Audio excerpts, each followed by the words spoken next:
Woohoo! Welcome back and welcome to Dun Dun Dun Calculus! Yay! Calculus is going to be a very exciting part of this class, but a very big departure. So make sure you have lots of support carnivores waiting in the wings. Maybe even if you'd like, a support pop star or two. Elton John believes in you. You know that. We're going to go ahead and begin to talk about some definitions and some concepts that lie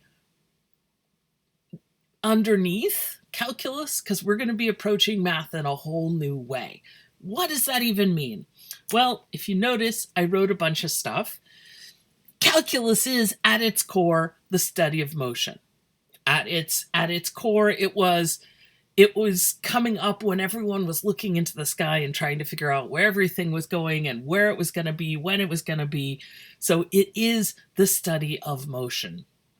And believe it or not, up until now in algebra, with finance, with all of our models have been static. They haven't moved. So I have an example here. For example, when x equals 5, find the value of y equals x plus 3. Okay, we can do that. You plug in x equals 5 and you get y equals 8. So when x equals 5, y equals 8. That's awesome. But that's one point. It isn't the study of all the points. And we have drawn graphs to help us visualize all the points. But again, for the most part, we walk along and we sit at individual points. We don't really move through the graph. When we've studied the growth of money, which is obviously some change, that's how money gets bigger and bigger and bigger, right? That's how our investments get bigger. We have to look at specific points in time as well. So I have an example. What's the payoff amount right after the homeowners have made their 16th mortgage payment? And so we can calculate that, but that is a moment in time. It isn't the entire growth, the entire change of the mortgage. So let's talk about some definitions. We're going to begin to look at variables in motion, and in order to do that, we're going to look at limits. Now, the word limit in English, for a lot of people, especially if you drive to work or drive anywhere, the speed limit. And a lot of people approach the speed limit as a fixed number. So in other words, when people see the sign, they say, okay, I will drive 25. That tells me exactly what speed I need to drive. But what I want to encourage you to consider is that this sign actually doesn't say you have to drive 25. It says you can't drive more than 25. 25 is the limit of how fast you can go. But you could go 0 or 12. Or I know it's hard to drive 12, but you could, or 15 or 22 or 23 and a half. There are a lot of other numbers included in this set. So when we say the speed limit is 25, we're not just looking at a single point, we're looking at a whole range of numbers. Okay, so this is the concept of a limit that speaks to a set and not just a fixed point. So that's the first concept I want to think about. Okay, ready? Next page. Woohoo! Limits as a prediction. Imagine a planet. Oh, say Planet 9 from outer space. There's Planet 9. I made it up. And it's going to be in motion along this curve. Now, if I've drawn this curve and I tell you this planet is moving along this curve, where would you expect it to be at the end of the arc? And the answer is, well, I've drawn that arc. And so you'd expect that the planet would probably move along here. And then eventually, ta-da, we end up and the planet is right here.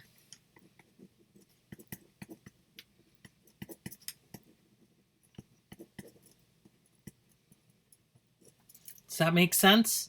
Given everything else I've just told you, it kind of makes sense. I wouldn't have drawn this arc if the planet's going to suddenly go, pew, off into a different direction. We're expecting the planet will go here. So I can look at this point as a limit. It's also a prediction. I believe that the planet will end up here. Now, I don't have to believe that the planet is going to stop there, though.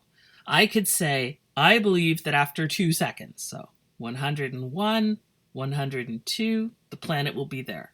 It's possible that the planet keeps going, 103, 104, and perhaps if you know something about the way that, solar systems work or star systems work, frequently we've got these ellipses that planets travel around something large that has a lot of mass and kind of pulls things into these systems around it. Or it's possible that, this is a planet that's doing something else. Who knows? Planet 9 from outer space can be very mysterious. But the point is that I can say this is the limit of this planet's motion after 2 seconds. So again, if I'm looking 101, 102, 103, 104, etc. So I can consider this a limit even though it's not a boundary. On the first page, 25 was a limit because it was the boundary. It was the biggest number you're allowed to get to. You get to 26, that's it. You get a speeding ticket. Hopefully not, but it might happen. Here, this is not a boundary. It just happens to be where we expect the planet to be at this point. And again, do we know ahead of time? Well, we can kind of guess because we see this motion and we predict it. And we predict that the planet, after making this nice smooth curve, isn't suddenly going to go pew somewhere else, right? It's not going to suddenly, at the last minute, jump over that point and avoid it. We're expecting that the way that we see things move in the universe, things move, fairly smoothly and predictably, unless something blows up or something else crashes into it. So, and I don't have any other puppets, so nothing's going to crash into it, and I don't think it's going to blow up. So again, a limit could just be, I think this is where the planet's going to be, and then, oh nice, the planet was there. So the limit is that point, and we're saying as we follow the motion, that's where we expect it to be. So those are our two uses for the concept of a limit. Now, how the heck are we going to use this? Okay, pardon me, Planet 9. Well, and here's where, oops, sorry about the ring light. Here's where I know so much for the puppet show. Now it's like, oh, that's math, isn't it? And the answer is yes. And in fact, the way that I'm going to teach this is I'm going to start with some, funny puppets. Oh, I'm a planet. Oh, I'm Elton John. Lots of puppets to try to, explain what's going on. But I also want to make sure that we cover formal definitions as much as possible. I want to give you an introduction to calculus that is solid, even though in this class, because this is going to be so quick, because this is only part of a class. Normally, what you're going to be learning in this class would take a lot longer, possibly even more than one semester to cover in a traditional calculus class. So we're going to go pretty fast. We're going to focus on the practical applications, but I'm also going to try to give you the underpinnings, a lot of the formal definitions. Okay, so let's do it. So 9.1 is all about limits. And to begin, I want to graph this function. Now I'm asking you to graph something a little bit weirdly because I'm saying graph f of x equals x squared. So hopefully you're familiar. You're like, oh, that is a parabola, right? But I'm saying don't graph it for x equals 2. So what does that mean? Well, it means that I'm going to set up x and y. And for example, I might start with x equals 0. And then y is 0 squared, right? Which is 0. If x is 1, y is 1 squared, or 1. If x is 2, I'm going to skip because of this. I didn't tell you why. We're just going to do it. For x is 3, y is 3 squared, which is 9. For x is like -1, -1 squared is 1. And I can start graphing this. And I'm going to be dangerous and not use a ruler. There's my y. Here's my x. Woohoo. And let's see, I've got a point at 0, 0. I've got a point at 1, 1. -1, 1. There's -1. There's 1. There's 1, 2, 3, 4, 5, 6, 7, 8, 9. So I'm skipping 2. -2 gives me 4. So at -2, I'm up at 4. At 2, well, we know where it should be. Where should it be? It should be at 2, 4, but I'm going to skip it. So I'm going to put a big open circle there. That's the way you skip things in a graph. And then for 3, let's see, 2, 3, there's -2 over here. For 3, we're up at 9. And then, honestly, quadratics, parabolas, not easy to graph, as you well know. And what I'm going to do is I'm going to do my best. That's really all you can do, right? And do connect the dots. So notice I have skipped the point when x equals 2. So some questions. What is f of 1? Well, f of 1 is 1 squared, which is 1. What is f of 3? F of 3 is 3 squared is 9. What is f of 2? Now, I and you and everyone we know wants to say 4. But I'm going to say f of 2 is undefined. And everyone's going to say, what? And here I'm going to remind you we're being very, very formal now. And I don't know if you've had a lot of formal mathematics before this, but formal mathematics basically says you never assume anything. You just can't. If someone says, this is what f of x is for x is not equal to 2, but they don't tell you, so we don't know what it is for x equals 2. It could be 1,000,000 for x equals 2. It could be -35. We don't know. We're not told. And if we're not told, then we don't know. Now, we know kind of where it should be. Be nice if it were there, because then it would fit in with all the other points. But we don't know. So undefined means we are not told.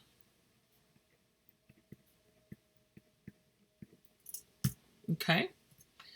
So what would you guess f of 2 should be? Well, if we were to graph 2, where should it be on the graph? Well, I would think it should follow the rules and be 4, right? It would be really nice, because if it were 4, then it would fit in with the rest of the graph. So now I'm going to pull out my handy dandy calculator, and I don't have my fancy one. I'm not sure. It must have gone on walkabout. So we're going to have to, let me clean this off a little bit. You know, when you've been taking your calculator out partying and you haven't washed it off in a while. So I got my calculator out because I'm going to calculate a bunch of values. This is a table of values, and I'm going to start with x equals 1, f of x, which again, we're told is x squared for all points except for 2. So 1 squared is 1. 1.5 squared, I happen to know, but let's go ahead and work it out. 1.5 squared is 2.25. 1.6 squared is 1.6 squared is 2.56. And then I will just keep going. And I'm going to move this a little bit so that you can see the calculator a little bit. And we can see, I'm trying not to blind you with the beautiful ring light. There we go. Okay, so 1.7 squared. If we were in class, you'd be shouting out the numbers. 2.89. Or I might even have prepared this and be able to just like, look, I've got it right here, 3.24. I'm sure that's what a professional teacher would be doing. But instead, I'm just going to work through them all. 3.61. I'm just going to keep squaring. Now, this is interesting. I've got 1.999. And that gives me 3.996001. And then this is another interesting one. 1.9999 squared is 3.99960001. And that's as far as we go on this side. Now on this side, we're going to start at 3. So we started at 1 and we got all the way up to real close to 2. And now we're going to start at 3 and descend. We're going to go down to 2, if that makes sense. Kind of woohoo. So 3 squared is 9. 2.5 squared is 6.25. 2.4 squared, 5.76. 2.3 squared, 5.29.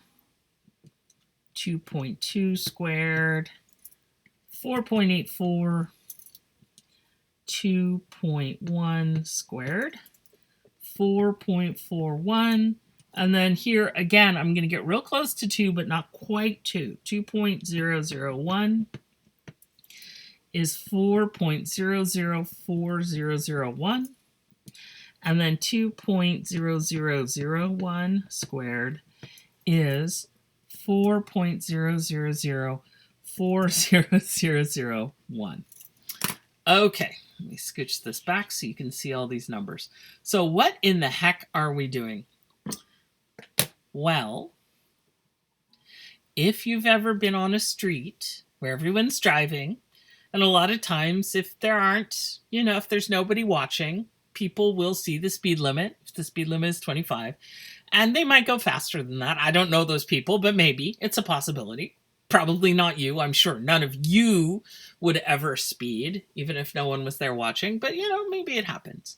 But as soon as you notice that someone is watching, what happens? Everyone gets real close to 25, right? You don't want to go over, but you get really, really close. So notice what's happening. As x gets closer to 2,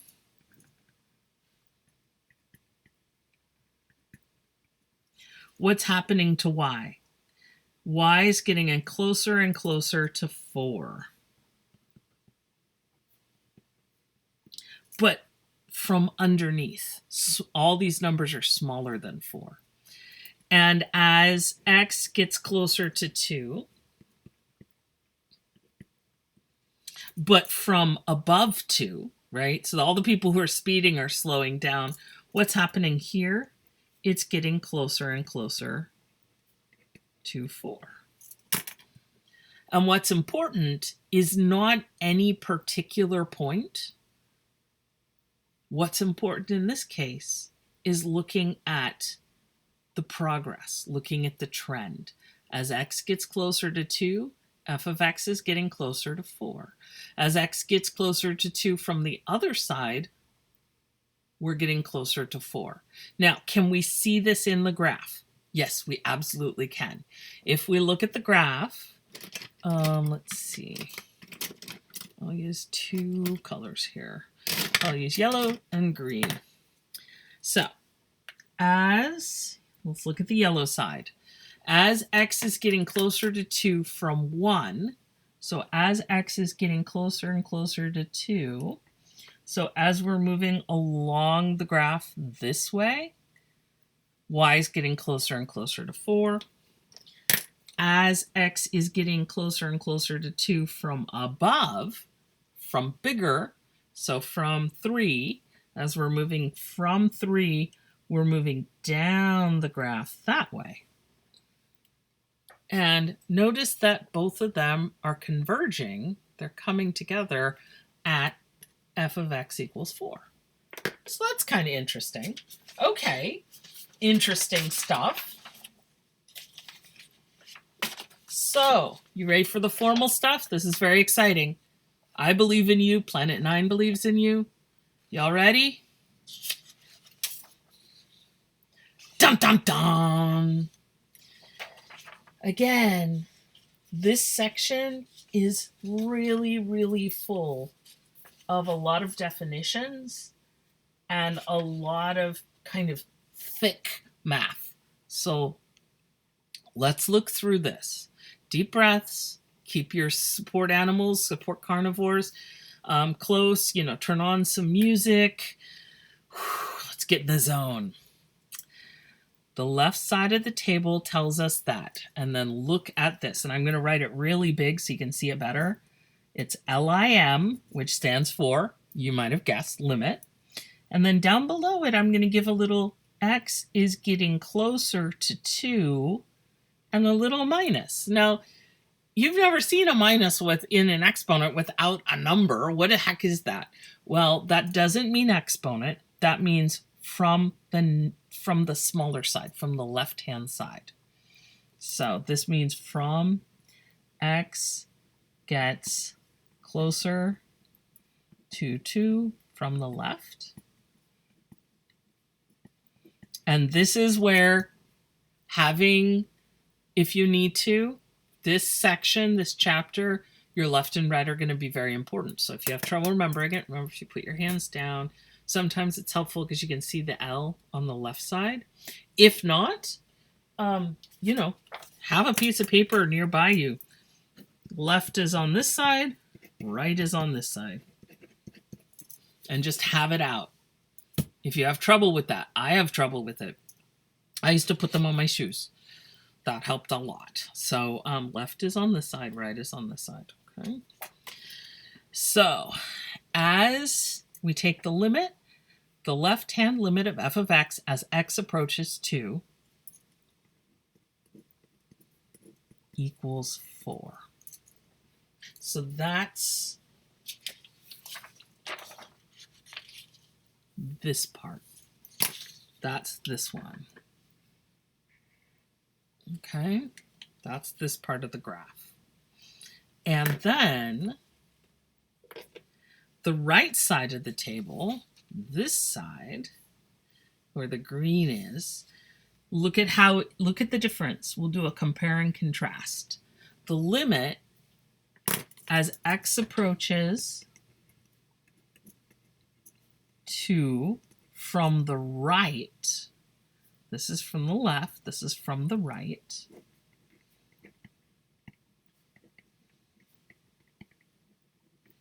The limit as x approaches 2 from the right of f of x equals 4.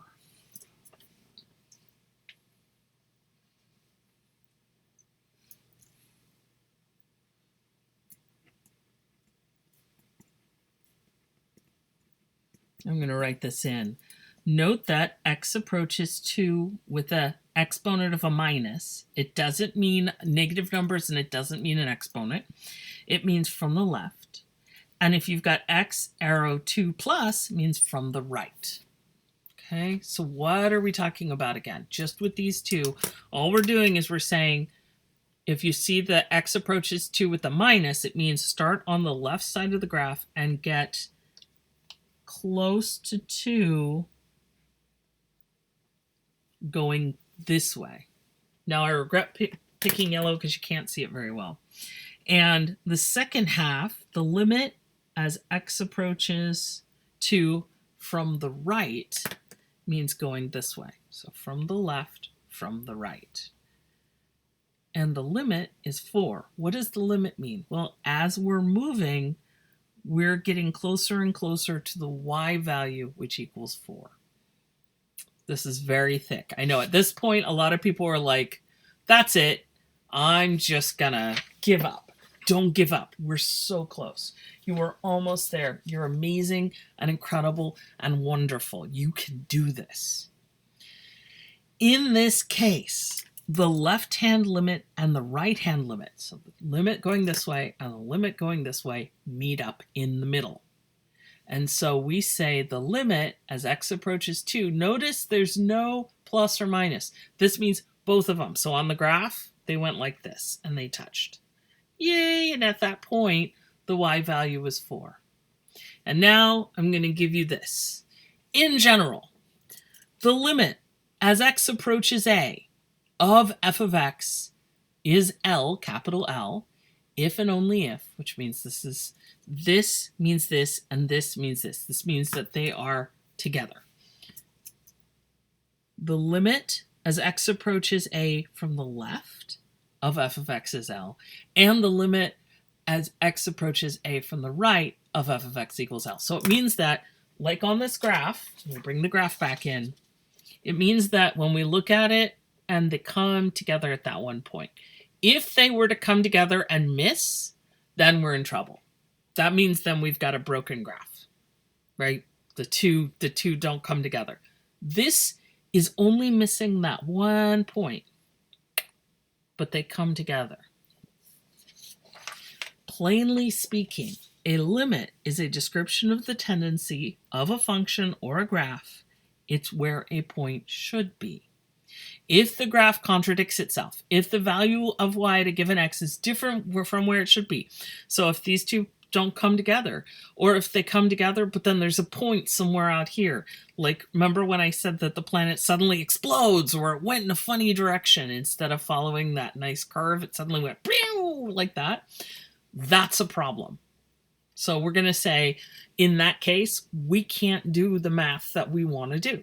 We're going to have to do something else. So if that happens, we say that the limit does not exist, and that's going to be DNE, does not exist. Woohoo. Okay, you guys did it. That was half an hour of some pretty thick math. The good news is, in the very next video, we're going to go over really practical, really concrete examples. Hopefully lots of them, and you'll be like, oh, I see what's happening here. I'm just trying. You're just going to be like almost like a fortune teller. Where should this be? Where should this be? Where do you think the planet is going to go? So that's going to be our next video. Take a break, get a snack, get hydrated, eat some vegetables, maybe even take a nap if you need some rest. Get out, get some exercise, get some fresh air, maybe even a little sunshine. Vitamin D is good for you. And know that you are awesome and amazing, and I believe in you, and Sharktopus believes in you, and Planet 9 absolutely believes in you, and so does Elton John. And so, math on and woohoo.